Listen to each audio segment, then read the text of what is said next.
Alors, Satan. Satan, je t'appelle, tu me réponds. Oui.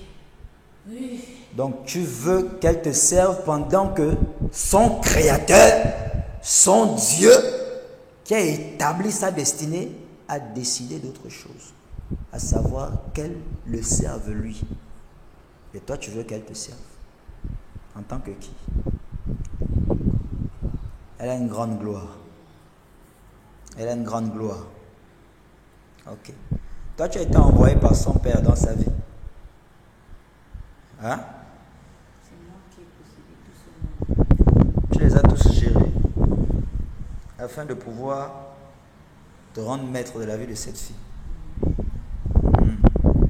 Et toi, Lucifer, Satan, encore le diable. Moi, j'ai des questions pour toi. Si tu es venu ici, c'est non seulement pour rendre compte de tes œuvres dans la vie de cette fille, mais c'est aussi parce que le Seigneur a demandé à ce que tu viennes répondre à certaines questions. Qui a créé l'islam? Qui a créé l'islam? Hein? C'est toi. Toi, Satan, qui a créé l'islam. Et tu t'y es pris comment pour créer l'islam?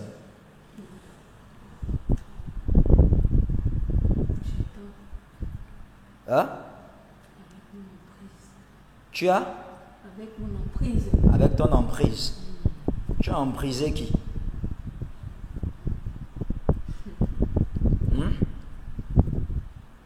Pour parvenir à la création de l'islam. Leur prophète.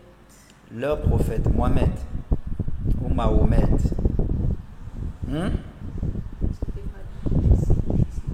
C'était pas si difficile.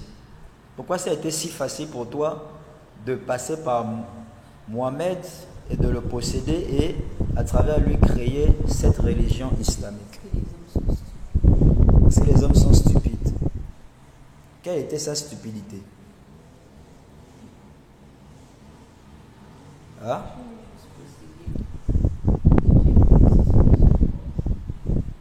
Tu as pris possession de son corps.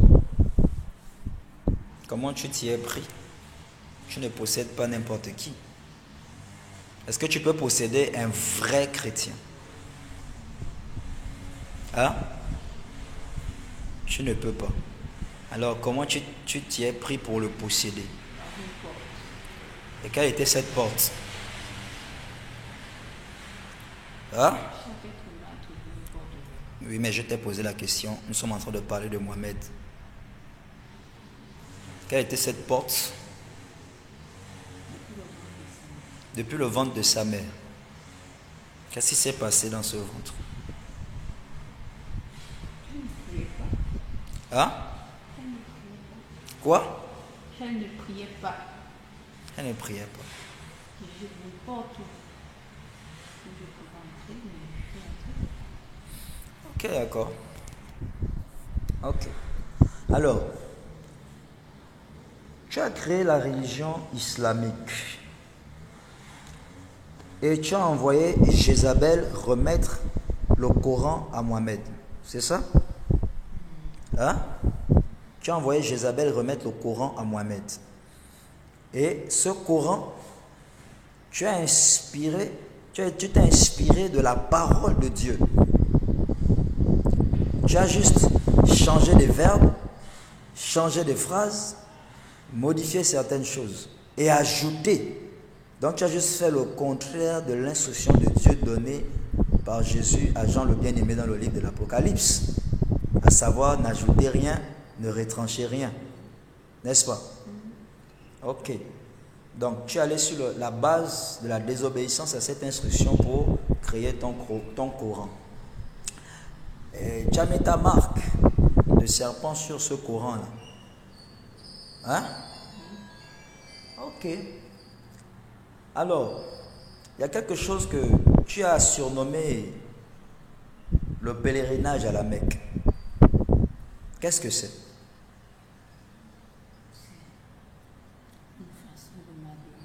Une façon de t'adorer.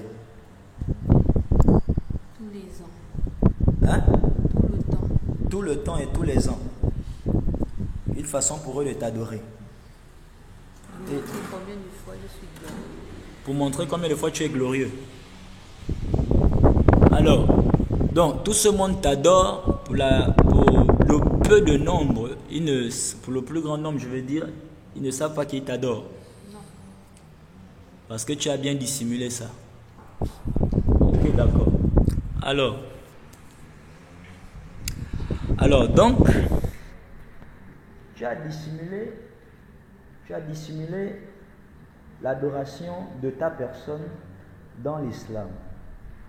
Et tu emmènes tout ce gros monde à aller faire un soi-disant pèlerinage à la Mecque.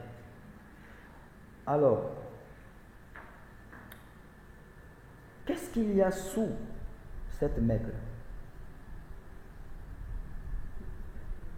Hein? Tu ne peux pas me le dire. Qu'est-ce qu'il y a sous cette Mecque autour duquel les gens sont en train de tourner? Qu'est-ce qu'il y a en dessous? Tu es contraint de parler maintenant parce que Jésus vient de te le demander. Qu'est-ce qu'il y a sous cette Mecque? Il y a un gros serpent. Donc, il y a un gros serpent sous la Mecque autour de laquelle les gens sont en train de tourner. Et donc, en réalité, les gens croyant adorer Dieu sont en train d'adorer le serpent que tu es en réalité. Donc, tu t'es positionné là-bas en tant que serpent ancien pour te faire adorer. Ok, d'accord. Ok. Alors, qu'est-ce qui arrive à tous ceux qui tournent autour de cette Mecque, physiquement? Qu'est-ce qui leur arrive? Hein? Quoi? Rien du tout. Ange de l'Éternel, transpercer son côté. Transpercer.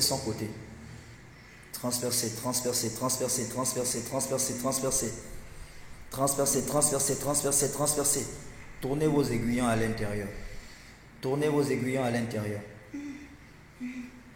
Je te pose la question si tu t'amuses encore avec moi. Ça s'arrête ici. Qu'est-ce qui arrive à ces personnes qui tournent autour de cette Mecque, autour de ce serpent que tu es? Qu'est-ce qui leur arrive? Je sais déjà que spirituellement, ils se retrouvent à t'adorer. Qu'est-ce qui leur arrive physiquement?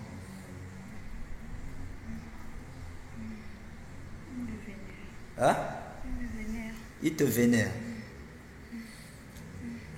Qu'est-ce qui arrive à leur mariage? Hein? Leur mariage n'est pas reconnu par Dieu. Parce que dans ton courant, tu as institué, au sujet du mariage, tu as institué quoi? Parle fort. Que deux personnes qui se marient dans l'islam ne doivent pas prier une autre religion. Que deux personnes qui se marient dans l'islam ne doivent pas prier une autre religion.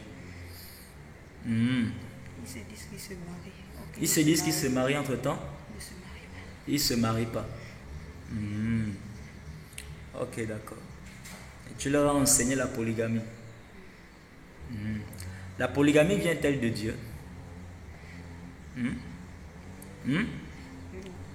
Elle ne vient pas de Dieu. Dieu n'a jamais institué la polygamie. Il a institué la monogamie. Deux qui forment une seule chair. N'est-ce pas? Hein? Toi, tu as réussi à faire tomber beaucoup des patriarches. N'est-ce pas? Tu as réussi à les faire tomber. Beaucoup de ces patriarches. Ils se sont retrouvés avec 2, 3, 4, 5, etc. femmes. Et comme Dieu les a aimés, Dieu par miséricorde a cautionné dans sa volonté permissible. N'est-ce pas? Ok. Donc, et tu t'es basé sur le fait que tu as pu avoir ces patriarches pour t'appuyer sur ces témoignages écrits de ce que la polygamie soit permise. N'est-ce pas? Ok. Bon. Le Seigneur t'a emmené et t'a convoqué, c'était pour répondre à ces questions au sujet de l'islam, religion purement créée par toi-même. afin de te faire adorer et vénérer par les hommes dépourvus de connaissance et de vérité. Bien. Pourquoi l'ange éternel te garde enchaîné comme ça? Hein? Pourquoi il te garde enchaîné? Hein? Tu ne sais pas. C'est parce qu'ils te connaissent. Ils savent comment tu es. Et tu vas me restaurer et restituer tout ce qui appartient à cette fille de l'Éternel maintenant. Dépêche-toi. Vite! Restaure tout ce qui lui appartient, toutes ses étoiles, ses gloires.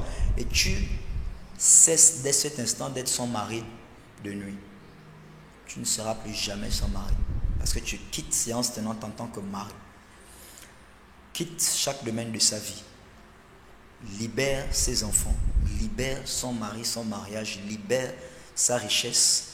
Libère ses finances. Libère son ministère. Libère ses visions. Libère ses révélations. Libère tout ce qui concerne cette fille de l'Éternel. Libère tout, libère tout, libère tout, libère tout, libère tout, libère tout, libère tout, libère tout. Libère tout. Vite. Avec rapidité de feu de l'Éternel. Vite. Libère tout, libère tout, libère tout, libère tout. Rends tout aux anges de l'Éternel. Vite. Dépose tout au pied du Seigneur. Fais vite, fais vite, fais vite, fais vite, fais vite. Dépose tout au pied du Seigneur. Et pour elle, et pour ses enfants, et pour son mari. Dépose tout. Dépêche-toi. Pour tous les innocents de cette famille. Pourquoi tu fais la guerre à la femme de son père adoptif? Hein? Parce qu'elle te fait la guerre. Explique-moi.